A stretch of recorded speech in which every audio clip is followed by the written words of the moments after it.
एक एक लड़की के पीछे 5-5 पुलिस वाले भाग रहे थे। तो हमारे गद्दे खींचे, टेंट तोड़े उन्होंने और बस फिर शुरू हो गए वो खींचना। उसके बाद लाठियाँ भी निकली हैं और उन्होंने दे दनादन मारा भी है।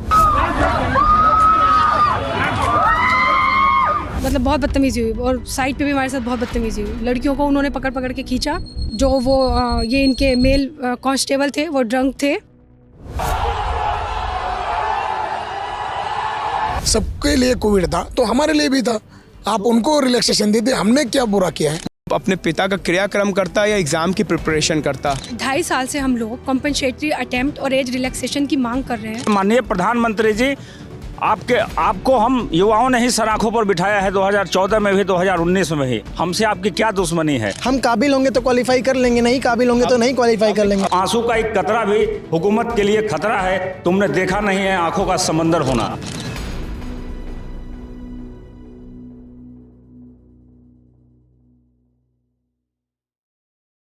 नमस्कार, मेरा नाम गौरव है और आप दी लल्लन टॉप देख रहे हैं। हम इस वक्त सेंट्रल पार्क में खड़े हैं जो कनॉट प्लेस के मतलब केंद्र में है, एक तरीके से कह सकते हैं पूरी दिल्ली का केंद्र है। और यहीं पर यूपीएससी की तैयारी करने वाले कुछ कैंडिडेट्स हैं हमारे साथ, जिनके साथ कल बदसलूकी हुई है, इनका ऐसा कहना है। कई सारे वीडियो सोशल मीडिया पर आए हैं जिनमें पुलिस इन लोगों को घसीटती हुई, जो ये लोग प्रोटेस्ट कर रहे थे वहाँ से उठाते हुए नज़र आती है। इनका दावा है कि इनके कई साथियों को उसमें गंभीर चोटें भी आई हैं। तो हम इन कैंडिडेट से बात करेंगे और जानेंगे कि कल इनके साथ क्या हुआ था। क्या नाम है आपका? मेरा नाम श्वेता है। अच्छा, कल क्या हुआ था आपके साथ? सर, हम लोगों के पास 2 दिन की परमिशन थी और उसके हिसाब से हम लोग पीसफुली प्रोटेस्ट कर रहे थे, जो कि पिछले 2.5 सालों से कर रहे हैं। तो हम ओल्ड राजेंद्र नगर में पिछले 1 महीने से वैसे कैंडल मार्च वगैरह निकाल रहे हैं। कल और परसों 18 तारीख से हम लोग वहाँ पे परमिशन के साथ बैठ करके पीसफुली प्रोटेस्ट कर रहे थे ताकि सरकार तक हमारी आवाज़ें जाएँ। लेकिन इसके बीच में क्या होता है कि हम लोग जो है, जब हमारा टाइम कम्प्लीट होने वाला था तो हम एक्सटेंशन के लिए डिमांड करते हैं टाइम की, लेकिन हमें इनफॉर्मली बोला भी जाता है कि आपका टाइम एक्सटेंड होगा। लेकिन क्या होता है, पुलिस वाले एकदम से आते हैं और उसके बाद हमें कहते हैं कि आप डिस्पर्स हो जाइए, आप यहाँ से हट जाइए। ये हमें बहुत ही अजीब सा लगता है कि सडनली हम लोग को डिस्पर्स करने के लिए कह रहे हैं और उसके बाद वो लोग ब्रूटली जो है क्या करते हैं, हमारे साथियों को ट्रीट करना शुरू कर देते हैं। फीमेल उनके साथ कांस्टेबल्स नहीं होती हैं और उसके बावजूद भी लड़कियों को जो है मैनहैंडल किया जाता है, उनको घसीटा जाता है। इवन मेल्स को जो है लाठी उन पर चलाई जाती है। वहाँ पर फीमेल कांस्टेबल्स नहीं थी या फीमेल पुलिस? नहीं, इनिशियली नहीं थी, बाद में आई, पहले नहीं थे। और उन्होंने कुछ नहीं देखा, क्या लड़का क्या लड़की, सबको ब्रूटली ट्रीट किया है, घसीटा गया है। लड़कियों को भी नहीं छोड़ा है, लड़कों को भी नहीं छोड़ा है, मैन हैंडल किया है प्रॉपर अच्छे ढंग से। 5-5 पुलिस वाले भाग रहे थे, एक एक लड़की के पीछे 5-5 पुलिस वाले भाग रहे थे। तो आप लोगों ने मतलब वहाँ पर या पुलिस वाले जो ऑफिसर्स थे उनसे शिकायत नहीं की कि क्या बोलेंगे, वो बदतमीजी कर रहे थे। आप क्या बोलेंगे उस टाइम, क्या बोलेंगे? स्टूडेंट्स क्या बोल सकते हैं? स्टूडेंट्स क्या बोल सकते हैं? क्योंकि स्टूडेंट्स का ऐसा और नहीं तो ऊपर ही से तो कमांड आ रहा था ना, तभी तो वो पकड़ रहे थे ना, वरना वो ऐसी थोड़ी ना भागने लग जाएंगे बच्चों के पीछे। और हम लोग तो सिर्फ पीसफुल प्रोटेस्ट कर रहे थे ना, बट वो ये नहीं, उसको नहीं नोटिस कर रहे थे ना। बस उनको तो हमारे गद्दे खींचे, टेंट तोड़े उन्होंने और बस फिर शुरू हो गए वो खींचना। उसके बाद लाठियाँ भी निकली हैं और उन्होंने दे दनादन मारा भी है। और उसके बाद तो फिर बाद में रोड्स भी उन्होंने खाली करवाई हैं, भागे हैं इधर उधर, कितने बारी चक्कर काटा है। परमिशन थी आप लोगों की? हाँ जी, बिल्कुल। हाँ जी सर, 2 दिन से हम वहाँ पे कैंडल मार्च कर रहे हैं, वहीं बैठे हुए हैं। अगर परमिशन नहीं होती 2 दिन बैठते, आप बताइए कोई बैठने देता वहाँ पे? कॉपरेशन होगी तभी बैठे होंगे ना। आप लोगों को पीटा गया, फिर उसके बाद क्या हुआ? उसके बाद मेरे को तो नहीं, हाँ, लेकिन मेरी ये सब फ्रेंड्स को, इन सबको लेके गए थे। अच्छा। हाँ जी, और इनको रात को आपको पुलिस लेकर गई थी? हाँ, हमारे सब लगभग 35+ लोग थे जिनको पुलिस लेके गई थी अंदर। कहाँ पे? ये ORN वही जो पुलिस स्टेशन है वहीं पे लेके गई थी। पुलिस स्टेशन लगे, फिर छोड़ा कब गया आप लोगों को? ये अप्रॉक्स सुबह के नंबर में छोड़ा गया है। ये लगभग 4-4:30 बजे के लगभग छोड़ा। वहाँ पे क्वेश्चनिंग वगैरह हुई कुछ आप लोगों को? हाँ, कोई क्वेश्चनिंग वगैरह हुई। बदतमीजी से पेश आ रहे थे वो लोग, दे वर नॉट डिसेंट। मतलब बहुत बदतमीजी हुई और साइड पे भी हमारे साथ बहुत बदतमीजी हुई। लड़कियों को उन्होंने पकड़ पकड़ के खींचा और हमारी साथी एस्पिरेंट है, उसकी जैकेट भी फट गई थी। और जो वो ये इनके मेल कांस्टेबल थे वो ड्रंक थे और वो ना लड़का देखे थे, लड़की कुछ नहीं। वो जो हमारे साथी एस्पिरेंट थे, लड़के लोगों को वो ये कोई कॉलर पकड़ के खींच के लेके जा रहा है, उनको घसीटते हुए वहाँ से लेके गए हैं। बहुत गंदा बिहेव हुआ हमारे साथ। तो ये सब आप लोग प्रोटेस्ट क्यों कर रहे थे? मतलब ये तो हो गया कि कल रात जो कुछ भी हुआ, प्रोटेस्ट क्यों कर रहे हैं आप लोग, क्या डिमांड? सर, कोरोना किससे छुपा हुआ है? आप खुद बताओ, कोरोना में लोग मतलब जीने के लिए तरस रहे थे और उसमें बोला जा रहा था कि सबसे टफेस्ट एग्ज़ाम है, उसको आप देकर आओ जाकर। कैसे दिया जा सकता था? और बच्चों ने दिया भी एग्ज़ाम, लेकिन मेंस एग्जामिनेशन हॉल से उनको निकाल दिया गया, एंट्री भी नहीं हुई कईयों की। जो हमारी मेन डिमांड है, 2.5 साल से हम लोग कॉम्पनसेटरी अटैम्प्ट और एज रिलैक्सेशन की मांग कर रहे हैं, क्योंकि पैंडेमिक में हमारे अटैम्प्ट ख़राब हो गए हैं। सब जानते हैं पैंडेमिक में देश की स्थिति क्या थी। हर किसी के घर में किसी न किसी की मौतें हुई हैं, हर किसी के घर में लोग बीमार थे, मतलब जो इन्फेक्टेड थे, इवन जो एस्पिरेंट थे वो भी इन्फेक्टेड थे। हम लोग 2.5 साल से प्रोटेस्ट कर रहे हैं। हम गवर्नमेंट से डिमांड कर रहे हैं कि हमको जो कॉम्पनसेटरी अटैम्प्ट दे दो और हमको एज रिलैक्सेशन दे दो। इस प्रोसेस में हमने कई बार प्रोटेस्ट करा है, हमने जंतर मंतर पर प्रोटेस्ट करा है, हमने मुखर्जी नगर में प्रोटेस्ट करा है, और जो ये हमारा लास्ट था अभी जिसमें हमारे साथ बदतमीजियाँ हुई है वो हमने ORN में कराया है। हमने 150 प्लस जो MPs और MLAs हैं हम उनके यहाँ पे गए हैं। उन्होंने हमारे फेवर में PMO को लेटर भी लिखा हुआ है कि इनको अटैम्प्ट दिया जाना चाहिए। हम सुप्रीम कोर्ट गए हैं, सुप्रीम कोर्ट में हम लगभग 4 बार जा चुके हैं। सुप्रीम कोर्ट ने गवर्नमेंट से कहा है कि इन स्टूडेंट के लिए लीनियंट व्यू लिया जाना चाहिए, क्योंकि इन्होंने वो चीज़ इन्होंने फेस की है, वो हार्डशिप इन्होंने देखी हुई है। और जो सुशील कुमार मोदी हैं जो कि BJP से ही आते हैं, उनकी वो हेड रहे हैं उस पार्लियामेंट्री कमेटी के, उस कमेटी की रिपोर्ट आई है जिसमें कहा गया है कि इन बच्चों को कॉम्पनसेटरी अटैम्प्ट दिया जाना चाहिए। जो SSC GD वाले हैं, SSC GD DOPT के अंतर्गत आती है, उसमें SSC GD को कोविड को बेस मान के, क्योंकि उनके अटैम्प्ट ख़राब हुए हैं, वो एज बार्ड हो गए हैं, उनको अटैम्प्ट दे दिया गया है SSC GD वालों को अंडर द सेम डिपार्टमेंट, जो ये हमारा भी पड़ता है। लेकिन हमको जितेंद्र सिंह जी कह रहे हैं कि तुम्हारे लिए फीजिबल नहीं है। जब हम उनसे पूछते हैं कि फीजिबल क्यों नहीं है, तो उनके पास कोई जवाब नहीं होता कि इनको नहीं दिया जा सकता है। जो चीज़ सेम डिपार्टमेंट में SSC GD वालों के लिए है, अग्निवीरों को इनको अटैम्प्ट दे दिया गया है, तो UPSC वालों को क्यों नहीं दिया जा रहा है? क्या हम इस पेंडेमिक से अलग थे? क्या हमको पेंडेमिक ने हमको इफेक्ट नहीं किया है पेंडेमिक ने? अच्छा, तो एक तो ये हो गया कि कोरोना की वजह से जो अटेम्प्ट्स बर्बाद हुए हैं। दूसरा मतलब ये लगातार सवाल उठाया जा रहा है कि अगर आपने 6 बार एग्ज़ाम दिया तब आपका नहीं हुआ, फिर आप एक बार अलग से फिर अटेम्प्ट क्यों मांग रहे हैं? हाँ, हमें DOPT मिनिस्टर सर ने बोला कि you are bunch of losers. तो मैं यहाँ पे एक एसेंशियल सर्विस कम्युनिटी को रिप्रेजेंट कर रही हूँ। मैं खुद एम्स से ग्रेजुएट हूँ। एम्स में नंबर ऑफ सीटें बहुत लिमिटेड हैं, लेस देन 100। क्या we seems to be a bunch of losers? AIIMS is the highest premier institute. यहाँ पे IITs खड़े हैं, NIT से इंजीनियर्स हैं और सारे स्ट्रीम से लोग खड़े हैं। We seems to be a bunch of losers? क्या ज़रूरी है 6 अटैम्प्ट नहीं निकलने से, एक एग्जाम नहीं निकल से वी आर द लूजर्स, या हम लाइफ में कुछ नहीं कर पाएंगे? This mentality has to be shed off. और ये जो है कि 6 बार में नहीं निकला और अब नहीं निकलेगा, तो ये हमारा राइट है, फंडामेंटल राइट के तहत आर्टिकल 16 वॉयलेट हो रहा है हमारा, कि we are not getting right opportunity and fair competition now. अगर हमारा एक अटेम्प्ट गया है कोविड की वजह से, तो वो एक अटेम्प्ट की कीमत बहुत ज़्यादा होती है। सर एक मैं कुछ कहना चाहती हूँ। आपने कहा कि 6 अटेम्प्ट, देखिए या पूरी ऑल ओवर इंडिया से ना हर तरीके के बच्चे आते हैं, हर बैकग्राउंड से बच्चे आते हैं। यहाँ पे एक middle class, lower middle class family से भी बच्चे तैयारी करते हैं। हर किसी बच्चे को दिल्ली जाके टॉप क्लास इंस्टीट्यूट से पढ़ने की अपॉर्चुनिटी नहीं मिलती है। ऊपर से जो मिडिल क्लास लोग हैं, फार्मर्स हैं, उनके घर में इतनी बड़ी बड़ी रिस्पॉन्सिबिलिटीज़ होती हैं कि हर कोई अपने 20s में या 25 या 22 या अपना कॉलेज पूरा करके तैयारी शुरू नहीं कर सकता है। यहाँ पर आपको इतने सारे एस्पिरेंट ऐसे मिलेंगे जिन्होंने 28 के बाद अपनी तैयारी शुरू करी है, और 32 जो है वो इसकी लास्ट एज होती है। तो सब ने यहाँ पे 6 अटैम्प्ट नहीं दिए हैं, किसी ने यहाँ पे 2 अटैम्प्ट दिए हैं, क्योंकि हमारे पास ना तो इतनी रिसोर्सेज थी, ना ही हमारे पास इतनी गाइडेंस था कि हम अपने 20s में शुरू कर देते। हमारे पास हमारे फैमिली में और भी बहुत सारी प्रॉब्लम्स हैं। हम कोई मिलियनियर बिलियनियर फैमिली से नहीं आते हैं, हम सब यहाँ पे मिडिल क्लास फैमिली से आते हैं जिसके पास रिसोर्सेज नहीं थी। तो ये कहना गलत होगा अगर गवर्नमेंट ये कहती है कि इनसे 6 अटैम्प्ट में नहीं निकला, तो हम सब स्टूडेंट यहाँ पे 6 अटैम्प्ट वाले नहीं हैं। मैंने 3 अटैम्प्ट दिए हैं, और यहाँ पे बहुत से स्टूडेंट ऐसे हैं कि जिन्होंने बहुत लेट में तैयारी शुरू करी थी और उन्होंने मुश्किल से 2 अटैम्प्ट भी नहीं दिए, और किसी का वो पेंडेमिक में लास्ट ही अटैम्प्ट था। तो हमने सबने 6 अटैम्प्ट नहीं दिए हैं। सर, और मैं कुछ ऐड करना चाहूँगी। सर, ये ऐसा एग्ज़ाम है, इतना क्रूशल एग्ज़ाम है कि अगर आपने 1 मार्क्स से भी इसे मिस करा है तो वो आपका एक अटैम्प्ट मिस्ड होता है। मेरे काफ़ी साथी ऐसे हैं, मेरे एक साथी तो ऐसे हैं जिनके फादर की डेथ होती है सितंबर में, ठीक है, और अक्टूबर 10th में मतलब उनका एग्ज़ाम है। तो आप कैसे एक्सपेक्ट करते हैं ऐसे व्यक्ति को जो है अपना अटैम्प्ट देने के? और ये ऐसे लोग नहीं हैं कि जिन्होंने लाइफ में कभी कुछ अचीव नहीं किया, ये वो लोग हैं जो प्रीलिम्स क्लियर करके, मेंस क्लियर करके इंटरव्यू तक गए हैं। कुछ लोग इंटरव्यू में 3 और 4 नंबरों से रह गए हैं। आप तो उनके अटैम्प्ट काउंट कर रहे हैं, लेकिन आप सोचिए ना, और बजाय इसके हम इस बात पे क्यों ही डिस्कशन कर रहे हैं। सीधी सी बात यह है कि कोविड जो है एक अनप्रेसिडेंटेड सिचुएशन थी जिसमें हम सब लोग अफेक्ट हुए हैं, इक्वली अफेक्ट हुए हैं, तो डिस्क्रिमिनेटरी पॉलिसी क्यों है स्टूडेंट्स के लिए और ख़ास तौर पे यूपीएससी के एस्पिरेंट्स के लिए ये एक डिस्क्रिमिनेटरी पॉलिसी क्यों है, इसका क्या व्यवधान है? क्योंकि एज़ पर रूल आर्टिकल 16 के अकॉर्डिंग हम सब लोगों को फेयर अपॉर्चुनिटी मिलनी चाहिए, और कोविड एक ऐसी सिचुएशन थी जिसको माना गया कि पूरी त्रासदी में, पूरी सेंचुरी में एक अनप्रेसिडेंटेड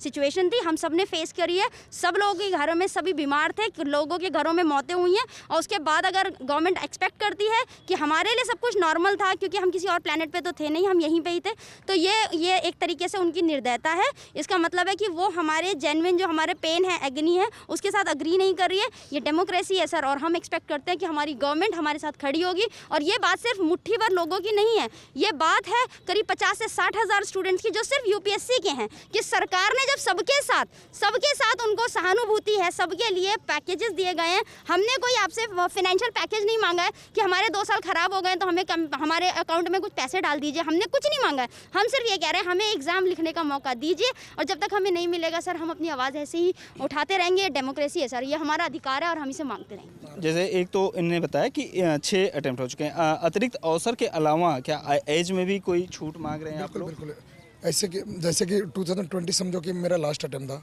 ओके, तो वो थ्रेशोल्ड बार क्रॉस करने के बाद अगर मुझे एज है, सॉरी अटेम्प्ट है मगर एज नहीं है, तो उस अटेम्प्ट का होना का मतलब ही नहीं है। यानी कि एट द सेम टाइम हमें एज भी चाहिए और अटेम्प्ट का रिलैक्सेशन भी चाहिए, और वो सबको चाहिए। यानी कि 6 अटेम्प्ट मिलते हैं। हाँ, 6 अटेम्प्ट मिलते हैं। और एज लिमिट क्या होती है? एज लिमिट हर कैटेगरी पे डिपेंड करता है। अगर ओपन का बंदा है तो उसको 32 होता है, ओबीसी का बंदा है तो उसको 33 35 होता है, और बाकी SC ST अनलिमिटेड अटेम्प्ट होता है, मगर एज 38। तो सर डिमांड ये है कि जो कोविड के दरमियान जो बंदे सब ने जो एग्ज़ाम दिया है, जिनका ख़राब हुआ है वो एग्ज़ाम कोविड की वजह से, बस उनको कॉम्पेंसेटरी अटेम्प्ट चाहिए, क्योंकि आपने वही चीज़ 18 राज्यों में दे दी है। ओके, आपके मिनिस्ट्री के अंदर ही, मिनिस्ट्री ऑफ DOPT के अंदर ही आप SSC GD को सेम ग्राउंड पे 3 साल का अटेम्प्ट रिलैक्सेशन, 3 साल का एज रिलैक्सेशन देते हो। आपके कहने का मतलब है कि SSC GD ने अटेम्प्ट मतलब अतिरिक्त अवसर दिए हैं, राज्य सरकारों की ओर से भी अतिरिक्त अवसर दिए गए हैं। बहुत राज्य सरकार तो बीजेपी रूलिंग स्टेट भी है, तो बात ये है ही नहीं कि कौन सी रूलिंग है कौन सी नहीं रूलिंग, बात सिर्फ कोरोना सबको था। ओके, और जो बात है देखो ये डिपार्टमेंट स्टैंडिंग कमेटी के, हाँ, तो जैसे आपने बताया कि राज्य सरकारों ने अतिरिक्त अवसर दिए, तो आपने केंद्र सरकार से नहीं मांगा? वही तो सर, केंद्र सरकार से मांगे, इसलिए तो 2 साल से सुप्रीम कोर्ट में भी लग रहे। 150 से ज़्यादा MPs यानी कि ruling party as well as opposition as well as all, क्या बोले सुप्रीम कोर्ट ने? उनका रिपोर्ट है ये, डिपार्टमेंट स्टैंडिंग कमेटी का रिपोर्ट है ये पार्लियामेंट का। तो उन्होंने, यहाँ सभी दलों के नेता होते हैं, सभी पार्टी के नेता होते हैं, उन्होंने बोल दिया है कि कंसिडर करे भाई, इनकी बात का, इनका रिलैक्सेशन कंसिडर करे, मगर उसका एक्शन टेकन रिपोर्ट में बोल दिया जाता है कि it is not found feasible. तो it is not found feasible, it is not found feasible. Supreme court पे जब हम गए थे तो सुप्रीम कोर्ट ने बोला कि शो सम लेनेंट व्यू। तो लेनेंट व्यू का मतलब होता है कि नरमाई से पेश आइए इनके साथ, क्योंकि गलत तो कुछ डिमांड नहीं है। और गलत सुप्रीम कोर्ट ने केंद्र सरकार से कहा कि इन बच्चों के साथ नरमाई से पेश आइए। पार्लियामेंट की जो कमेटी बनी उसने कहा कि हाँ, इनको अवसर मिलना चाहिए। बिल्कुल, यानी कि अच्छा, देश के सर्वोत्तम जो कहते हैं कि पार्लियामेंट सर्वोत्तम है या सुप्रीम कोर्ट सर्वोत्तम है, तो इनके ऊपर और किन लोगों का मॉरल अथॉरिटी बनता है कि जो कहे सर से, जितेंद्र सर से, कि इनकी बात सुनी जाए। बात बिल्कुल इसमें गलत कुछ नहीं है कि हमारा डिमांड बिल्कुल किसी भी एग्जीक्यूटिव ने आज तक हमें नहीं बोला कि आपका डिमांड ही गलत है। बात इतनी है कि सबके लिए कोविड था तो हमारे लिए भी था, आप उनको रिलैक्सेशन देते, हमने क्या बुरा किया है? तो DOPT से आपने फिर बात नहीं की कि जब सुप्रीम कोर्ट भी कर रहा है, पार्लियामेंट्री कर कोशिश की, सेक्रेटरी से मिला, सबसे मिला, मगर कुछ नहीं हो रहा। क्यों? Because it is not feasible. Not feasible का जो ग्राउंड होता है ना, तो सुप्रीम कोर्ट ने क्रॉस चेक करवा दिया, सिविल सर्विसेज के रूल्स क्रॉस चेक करवा दिए, ऑल इंडिया सर्विसेज के रूल्स क्रॉस चेक करवा दिए, कुछ नहीं, यानी कि no one has prohibited them to give us relaxation. दोबारा आपने सुप्रीम कोर्ट या फिर और नेताओं के माध्यम से ये मतलब बात अपनी पहुंचाने की कोशिश नहीं की DOPT तक कि भाई सब लोग कह रहे हैं, आप क्यों? बिल्कुल, बहुत सब, यानी कि बीजेपी रूलिंग में भी अगर नितिन गडकरी साहब है, अगर जो राजनाथ सिंह है, और इनसे बड़े बीजेपी नेता, इनसे और कौन है, यानी कि JP नड्डा सर है, पर्सनली मिले हम उनसे, दे आर शोइंग कि हम बात करेंगे। कब बात करेंगे? 2 साल हमारे लाइफ के गए, वो उस साल की भी कीमत होती है ना सर हमारे लाइफ की। हम छात्र अपनी ज़िंदगी बनाना चाहते हैं, ऐसे तो नहीं चलेगा ना कि आ जाओ लेट्स सी एंड चले जाओ। It is not visible. Parliament में भी सर ने यही रिप्लाई दिया, it is not visible, why don't know. Supreme court का भी रिप्लाई आता है तो डिपार्टमेंट से सीधा यही रिप्लाई आता है कि इट इज़ नॉट विजिबल। अगर अभी पार्लियामेंट का कल ही 0 आवर में कनीमोजी मैम ने इशू रेस किया है, पक्का यकीन है मेरे को कि वही रिप्लाई आएगा, इट इज़ नॉट विजिबल। बात इतनी है कि प्रॉब्लम क्या है समझ में नहीं आती। अगर सर के साथ किसी ने बात करते समय या किसी एग्जीक्यूटिव मीटिंग में या उनका कुछ मिसअंडरस्टैंडिंग है हमारे बच्चों के इशू के तरफ, तो एटलीस्ट एक बार संवाद होना चाहिए, सही एक दूसरे के सामने बैठ के बात होनी चाहिए। बात ये है कि भगाया जा रहा है, कितनी बार डिटेन किया हमें। कल तो लास्ट टाइम था, इसके पहले तो कितनी 18 बार डिटेन किया। पकड़ते छोड़ देते, दूसरी दूर जगह से जाके छोड़ देते। तो मतलब क्या है ना, बात सुननी होती है ना, एड्रेस करनी होती है। अगर बात सही से एड्रेस करो तो न्याय होना चाहिए। अगर सरकार किसके लिए, हम बोलते हैं सिर्फ डेमोक्रेटिक वेलफेयर स्टेट, कहाँ है फिर? ऐसे तो नहीं चलेगा ना। आप बात सुनो, हमारी बात में कुछ अगर लॉजिक नहीं है तो सुप्रीम कोर्ट बोलेगी it is completely unreasonable demand. उन्होंने तो ऐसे नहीं कहा है, हर एक डॉक्यूमेंट दिया है उनको। आप तर्क की बात कर रहे हैं, तो जब आप लोग ये तर्क उठाते हैं कि हमें अतिरिक्त अवसर मिलना चाहिए, तो उसी समय एक ये भी तर्क दिया जाता है कि लाखों लोगों ने उस समय एग्जाम दिया, फिर आप ही लोग कुछ लोग क्यों डिमांड कर रहे हैं इस तरीके वही है ना सर, मेरा नाम सौरभ सिंह है। संविधान में आर्टिकल 16 है जो कि कहता है right to equal and fair participation. अगर आप सदी में सबसे बड़ी महामारी में एग्ज़ाम कंडक्ट करवाते हैं, कुछ बच्चे सक्सेसफुल हो जाते हैं, कुछ नहीं हो पाते हैं, आप सोचते हैं कि वो फेयर कंपटीशन था, तो नो सर, वो फेयर कंपटीशन नहीं था। 2021 में मैंने प्रीलिम्स की परीक्षा क्वालिफाई की। मैं मेंस की परीक्षा में जाने से कुछ दिनों पहले मेरा छोटे भाई की डेथ हो जाती है। अब आप बताइए, मैं अपनी फैमिली के बारे में सोचूं, माँ बाप या चाचा चाची जितने भी घर में अफेक्टेड जॉइंट फैमिली है, उन सब दुख में है। आप एक अभ्यर्थी से कैसे ये उम्मीद कर सकते हैं कि मेंस एशिया की सबसे टफेस्ट परीक्षा में वो उसको अपीयर भी करे, क्वालिफाई भी कर ले? मैं नहीं कहता ठीक है चलो आप एग्ज़ाम कंडक्ट करवाए, बहुत अच्छी बात है। 2021 में सिर्फ मुझे कोविड महामारी से चोट ऐसे नहीं लगी कि मैंने हम छोटे भाई को भी खोया, बल्कि आप हिस्ट्री ऑफ यूपीएससी में चेक करके देखिए, 2021 का जो प्रीलिम्स से मेंस तक का गैप है वो shortest in the history of UPSC था। Just 90 days we have got. Usually 100 से 110 दिन मिलते हैं, हमें सिर्फ 90 दिन मिले थे। तो क्या वो 10 दिन का जो आपने घटा दिया उसकी कोई जवाबदेही आपकी है? क्या प्रीलिम्स के मेंस के बीच में अभ्यर्थियों को टाइम नहीं चाहिए? वो भी तब जब लोगों के सेकेंड वेव के बाद लोगों के घर में धड़ाधड़ कैजुअलिटीज़ हो रही हैं, तब आप एग्ज़ाम कंडक्ट करवा के सोचते हो फेयर कंपटीशन था। नहीं सर, फेयर कंपटीशन नहीं था। भले ही कुछ लोग उस साल एग्ज़ाम दे के बन गए हों, बट बहुत से ऐसे लोग थे जो एग्ज़ाम दे नहीं पाए। बहुत से ऐसे लोग थे जो एग्ज़ाम सेंटर में घुसे, उनको वहाँ से निकाल दिया गया उनके लिए व्यवस्था। यहाँ पर कोई ऐसा है जिसको एग्जाम सेंटर ज्ञान सर, जैसे मेरे दोस्त बता रहे थे, हर के घर में कुछ ना कुछ तो हुआ। तो मैं एग्ज़ाम से 1 महीने पहले अपने पिताजी को खो देता हूँ। आप एक मनस्थिति समझ सकते हैं एक एस्पिरेंट की, एक बेटे की, वो अपने पिता का क्रियाक्रम करता या एग्ज़ाम की प्रिपरेशन करता। तो हम उस पशुपेश में फंसे थे। गवर्नमेंट ने कोई डायरेक्शन नहीं दिया। सुप्रीम कोर्ट के एक ऑर्डर नहीं कहूँगा, लेकिन सुप्रीम कोर्ट ने एक तरह से एडवाइजरी दिया था गवर्नमेंट को कि लास्ट अटेम्प्टर्स के लिए आपको सोचे। गवर्नमेंट ने कोई डायरेक्टिव नहीं दिया। हम जैसे लास्ट अटेम्प्टर्स पशुपेश में फंसे रह गए। बाप का सपना लेकर मैं जाता हूँ एग्जामिनेशन देने के लिए कि शायद मैं निकलूँगा तो पिताजी के लिए एक श्रद्धांजलि होगी, सच्ची श्रद्धांजलि होगी। लेकिन अंततः क्या होता है, यूपीएससी जैसे एग्ज़ाम में अगर आपका प्रिपरेशन बाधित रहेगा तो आप तो नहीं ही सफल हो पाएंगे। ये मेरी गौरव की स्टोरी नहीं है, अनेकों गौरव की स्टोरी है, हज़ारों गौरवों की स्टोरी है जो शायद आपके माध्यम से गवर्नमेंट के कानों तक जानी चाहिए। सर, हम सरकार से कोई रोज़गार नहीं मांग रहे हैं सर। हम बस ये चाहते हैं कि 28 मई 2023 को जो परीक्षा होगी उसमें हमें बैठने का मौका तो दीजिए। हम काबिल होंगे तो क्वालिफाई कर लेंगे, नहीं काबिल होंगे तो नहीं क्वालिफाई कर लेंगे। अफसर की मांग कर रहे हैं। प्रीलिम्स में 0.1% रेट है सक्सेस का। अगर हम काबिल नहीं है तो हम छट जाएंगे, और काबिल है तो सरकार को एक अच्छा अफसर मिल जाएगा। इसमें कौन सी बड़ी बात हो गई? अगर किसी के कारण से ये 1 इन अ सेंचुरी पैंडेमिक है, खुद गवर्नमेंट कहती है, खुद जब गवर्नमेंट अपने फिस्कल डेफिसिट टारगेट नहीं पूरा कर पाती है, करंट अकाउंट डेफिसिट टारगेट नहीं पूरा कर पाती है, तो कहती है कि कोविड की वजह से नहीं हुआ। हम जब कहते हैं कि सर हमारे भी कुछ टारगेट छूट गए, मिस हो गए, तब आप कहते हैं लेम एक्सक्यूज़। ये कैसा दोहरा मापदंड है?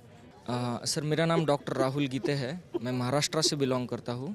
एज यू नो, कोविड-19 पैंडेमिक के दौरान जो फ्रंटलाइन वर्कर थे उनको गवर्नमेंट मतलब for the sake of nation, for the sake of patient, उनको बहुत सारा काम करना पड़ा। कुछ लोगों को लीव नहीं मिली, कुछ लोगों को कंपलसरी क्वारंटाइन होना पड़ा। कुछ लोगों का ऐसा था कि जितना मतलब पढ़ाई के लिए टाइम आप भी एसेंशियल सर्विस में थे और उस साल एग्जाम भी दे रहे थे। Yes, but because of the other responsibilities, we could not prepare well. And since that was our last attempt during COVID-19 pandemic, we could not prepare well. So this is how the chance to fair competition was lost to us. Okay so government ने उस time doctors लोगों के लिए फूल बरसाए helicopter से या थाली बजवाई, but जब उनके साथ जस्टिस करने का टाइम आ गया तो nobody was ready. Means government was give deaf ear to our complaint और अवर डिमांड। सो इस प्लेटफॉर्म के माध्यम से मैं DOPT को या प्राइम मिनिस्टर साहब को यही कहना चाहता हूँ कि हमने जो सैक्रिफाइस किया है हमारा लास्ट अटेम्प्ट कोविड-19 के लिए या देश की सेवा करने के लिए, उसके बदले में सिर्फ हम एक चांस मांग रहे हैं और एज रिलैक्सेशन मांग रहे हैं। हाँ सर, जैसे कि मेरे डॉक्टर साथी ने बताया, मैं खुद डॉक्टर थी तब, और मैं खुद 5वां अटैम्प्ट था मेरा 2020 में, मुझे क्लियरली याद है। मैं यूपी का मेंस लिख रही थी तब, और मेरे को ये भी नहीं पता था मुझे कोरोना है, और मैं अपने सांस भूल गई थी उस टाइम पे, और मैंने एथिक्स का पेपर 1 घंटे नहीं लिखा, और उसके बाद मेरे को फिर ऑप्शनल देना था, और 10 दिन बाद मेरा 5वां अटैम्प्ट था, और जो मैं मिस नहीं कर सकती थी क्योंकि एज के कारण। और मैंने 10 अक्टूबर को अपना अटैम्प्ट लिखा और मैं फेल हुई, क्योंकि मेरे पास टाइम ही नहीं था कि मैं 2 मेंस और प्री के बीच, जो मैं कोविड से भी ग्रस्त हो गई नेगेटिव होकर, और फिर अटैम्प्ट लिखना कोई आसान बात नहीं थी उस टाइम पर। और एज अ डॉक्टर जो रिस्पॉन्सिबिलिटीज़ थी, फिर भी 2021 में मैं फिर इंटरव्यू तक पहुंची, लेकिन मैं फाइनल सिलेक्शन नहीं ले पाई। और मैं 6 से 7 साल से इस तैयारी में लगी हुई हूँ, और एज अ डॉक्टर भी मैं अपनी सेवाएं देती रही हूँ। और मेरे को हम सबकी एक स्टोरी है, मेरे जैसे बहुत लोग हैं, हम सब अटेम्प्ट चाहते हैं बस, और हम एक शांतिपूर्वक तरीके से वहाँ बैठे थे। आप एक बताइए, यूनिवर्सिटी की कोई दिक्कत होती है, वहाँ बैठते हैं ना छात्र, किताबें लेके बैठते हैं, कोई वहाँ पे हुड़दंग मचाते हैं? नहीं। हम कहाँ पढ़ने आए थे? ओल्ड राजेंद्र नगर। हम वहीं बैठ गए, 2 दिन वहीं बैठ गए, कैंडल मार्च कर लिया। तब तक तो कोई परेशानी नहीं हुई थी। 2 दिन में 2 दिन में पुलिस आती है और डंडे बरसाने शुरू कर देगी।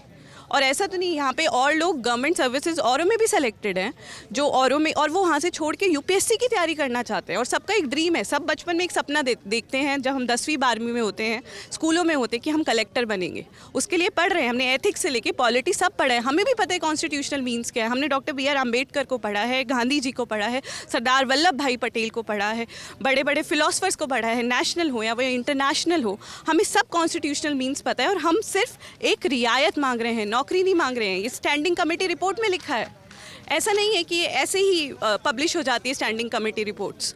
उसमें बोला गया है कि आप अटेम्प्ट दिए, वो पार्लियामेंट की ही है ना, बाहर से तो नहीं बनी। तो वो बोल रही है, और सुप्रीम कोर्ट ने भी बोला, आप जजेस की पूरी जजमेंट पढ़िए, जजमेंट 200 से 300 पेज की होती है। सिर्फ जजमेंट वो नहीं होती जो फाइनल जजमेंट आती है, उसमें आर्ग्यूमेंट्स होते हैं। कुछ ने बोला है कि जो थोड़े बच्चे हैं, कुछ हज़ार बच्चों को आप अटेम्प्ट दे देंगे तो क्या हो जाएगा। और CSET के दौरान दिया गया है ना, CSET जब इन्होंने लागू करा उस दौरान भी तो अटेम्प्ट दिए हैं, जब एप्लीकेबल है, जब तब फिजिबल है, तो अब क्या दिक्कत आ रही है सरकार को। बस हमारी एक छोटी डिमांड है कि हमें अपनी काबिलियत के अनुसार अटेम्प्ट देने दें। सरकार इसको कंपनसेट करे, आयु सीमा में छूट दे और एक्स्ट्रा अटेम्प्ट दे। लेकिन सरकार संसद की बात भी नहीं सुनती है, संसदीय समिति की बात भी नहीं सुनती है। कुछ चूँकि ये पैन इंडिया का इशू है तो कुछ लोग सुप्रीम कोर्ट गए थे। सुप्रीम कोर्ट में एक केस जिसका जिक्र करना जरूरी है, Arijit Shukla versus union of India, writ petition 92/2022। इसका फैसला है 31 मार्च 2022 को। इसमें कोर्ट कहता है सरकार को कि सरकार जो संसदीय समिति की रिपोर्ट है उसको लाइट में रखते हुए इस मामले पर 2 सप्ताह के भीतर विचार कर ले। और कोर्ट ये भी बताता है कि सरकार को जो UPSC का 1955 का रेगुलेशन है, उसके सेक्शन 4 में सरकार के पास अथॉरिटी है कि वो रिलैक्सेशन दे सकती है। चूँकि ये एग्जीक्यूटिव का मामला था, इसलिए सरकार के पाले में ही गेंद डाल दी। सुप्रीम कोर्ट ने कहा कि आप इस पर विचार कर लीजिए क्योंकि आपके जुरिस्डिक्शन में आता है। लेकिन सरकार सुप्रीम कोर्ट की भी बात नहीं सुनती है, वो बार बार एक ही कॉपी पेस्ट उनका आंसर होता है। सदन के भीतर भी RTI डालिए तो भी कि इट्स नॉट फिजिबल। जबकि इससे पहले 5 बार UPSC ने रिलैक्सेशन दिए हैं। 1979 में दिया है, 1990 में दिया है, 1992 में दिया है, 2014 में दिया है, 2015 में दिया है। जबकि वो सिलेबस चेंज हुआ था, तब सरकार कह सकती थी कि सिलेबस क्या होगा ये तय करना मेरा काम है, एस्पिरेंट सिलेबस तय नहीं करेंगे। लेकिन तब की सरकार ने उदारता दिखाई, दरिया दिली दिखाई और छात्रों को रिलैक्सेशन दिया। और ये तो अभी तो once in a century crisis है, कोरोना पैंडेमिक। तो कल हम लोग शांतिपूर्वक धरना प्रदर्शन कर रहे थे कि सरकार तक हमारी बात पहुँचे, क्योंकि लोकतंत्र में आप पहले प्रेयर करते हैं, फिर पिटीशन, आखिरी प्रोटेस्ट होता है। तो प्रेयर पिटीशन हम लोग कर के देख लिए, कोई उसका आउटकम नहीं आया, तो हम लोग शांतिपूर्वक धरना प्रदर्शन कर रहे थे। लेकिन शांतिपूर्वक बैठे छात्रों पर अचानक 11 बजे रात को इस सर्द रात में पुलिस एक्टिव हुई और मतलब एक पूरी मतलब ORN कोल राजेंद्र नगर को पुलिस छावनी में तब्दील कर दिया गया। पूरी दिल्ली के साथ पुलिस को वहाँ बुला ली गई और एक छात्रों पर 10-10 पुलिस वाले लग गए। यहाँ तक कि लड़कियों को भी मेल पुलिस वाले हैंडल कर रहे थे। ये सबसे शर्मनाक बात है। कई लोगों को मारा पीटा गया, खुद मुझे बूट से मारा गया, मेरे चेहरे पर अभी भी दाग है। तो ये पुलिस के बूट जूते से मारा गया मुझे, और वो चूँकि वहाँ कैमरे भी बहुत सारे ऑन थे तो बाहर मुझे नहीं मारा गया। मुझे जब गाड़ी में बिठाया गया तो अंदर लात घुसे से ज़बरदस्त मेरी पिटाई की गई। लेकिन ठीक है, मेरी पुलिस से कोई शिकायत नहीं है, क्योंकि ये मोडस ऑपरेंडी है। उनको जब ऊपर से आदेश होगा तो वो ऐसा करेंगे। मेरे पुलिस वाले हमारे सब भाई हैं, मैं जानता हूँ, वो हमारे साथ हैं पूरी तरीके से। हमारी शिकायत केवल और केवल सरकार से है, जो कंसर्न मिनिस्टर है उनसे है। मैं खुद उनसे मिलने गया था, बाकी भी हमारे मित्र कुछ मिलने गए थे। 3 बार हम लोग जितेंद्र सिंह जी से मिल चुके हैं, लेकिन वो बिल्कुल भी हमारे कॉज के लिए सिंपैथेटिक नहीं है। तो मैं सरकार को कहना चाहता हूँ कि सरकार अब बहुत हो गया प्रेयर, अब सरकार हमको हल्के में न ले, क्योंकि किसी ने कहा है कि एक आंसू का एक कतरा भी हुकूमत के लिए खतरा है। तुमने देखा नहीं है आंखों का समंदर होना, यहाँ हर आंख में आंसू है। तो ये आंखों कभी भी आंसू, एक आंसू जो है आंखों का आंसू, ये समंदर बन सकता है। एक जो अभी चिंगारी सरकार को दिखाई दे सकती है, ये अग्नि के रूप में भड़क सकती है। सरकार को रोकना बहुत मुश्किल होगा। आगे हम लोग एक बड़े आंदोलन की प्लानिंग कर रहे हैं। हम लोग पूरे भारत के छात्रों को जोड़ने की कोशिश कर रहे हैं। सरकार अगर जल्द हमारी मांग का संज्ञान नहीं लेती है तो एक बहुत बड़ा आंदोलन आपको देखने को मिलेगा, जिसे शायद रोक पाना सरकार के लिए मुश्किल होगा। अब मैं कैमरे के सामने दावे से ये कह रहा हूँ, छाती ठोक के कह रहा हूँ, क्योंकि बहुत हाथ जोड़ लिया, उससे बात नहीं बन रही है। ये सरकार हो हल्ला की भाषा समझती है। जब अग्निवीर उतर गए सड़कों पर, उत्पात मचाया, सरकार दो दिन के अंदर घुटने पर आ जाती है। लेकिन हम सब ने चूँकि संविधान को पढ़ा है, हमारी सरकार हमारी इंटेलेक्चुअल जो हम जो इंटेलेक्चुअल लोग हैं, इसको कमजोरी के तौर पर देखती है, क्योंकि हमको पता है कि जो हमारी संपत्ति है, ये हमारी संपत्ति है, सरकार की नहीं। वो तो आज हैं, कल चले जाएंगे। जो आज साहिब मसनद है, कल नहीं होंगे। किराएदार हैं, जाति मकान थोड़ी है, राहत नौरी ने लिखा है। तो हमको पता है कि आज आप हो, कल कोई और आएगा। इसलिए हम किसी भी सरकारी संपत्ति को नुकसान नहीं पहुँचाएंगे। लेकिन अब हम रेसिस्ट करेंगे जब तक हमारी मांग नहीं सुनी जाएगी। इसलिए माननीय प्रधानमंत्री जी, आपको हम युवाओं ने ही सर आँखों पर बिठाया है, 2014 में भी, 2019 में भी। हमसे आपकी क्या दुश्मनी है? आपके लिए एक बहुत छोटी सी बात है, आप अपने एक छोटे से निर्णय से हम लाखों युवाओं की आंखों से आंसू पोंछ सकते हैं। तुझसे मैं क्या कहूँ, किसी शायर ने लिखा है, तुझसे मैं क्या कहूँ, तेरे सामने मेरा हाल है, तेरी एक नज़र की बात है, मेरी ज़िंदगी का सवाल है। Thank you. ये UPSC सिविल सर्विस एग्ज़ाम में जो अतिरिक्त अवसर की मांग करने वाले कैंडिडेट्स हैं, उनको आप अभी सुन रहे थे। इस पूरे मसले पर आपकी जो भी राय हो, आप हमें कमेंट बॉक्स में बता सकते हैं। कैमरे के पीछे मेरे साथी जेरी हैं, मेरा नाम गौरव है। शुक्रिया।